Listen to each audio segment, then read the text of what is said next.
Natalie, why do you allow it? Why don't you help me?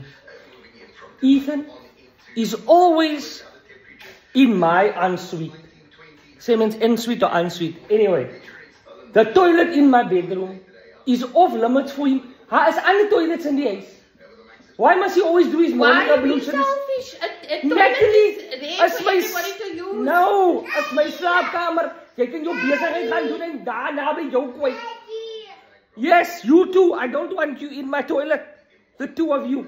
Want ek weet nie wat eet julle nie. Is al hierdie delicious berries en goeie clean pizzas and those nice lunches have an effect, and then I have to pay for the lunch and I've got to pay for what I do in the morning. No man.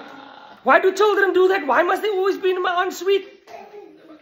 Because a groot mens, the ensuite is just for me and for you. And also, when I say just for me and for you, that means you can do number one only. You mustn't, please, take your business somewhere else. That's all I'm saying.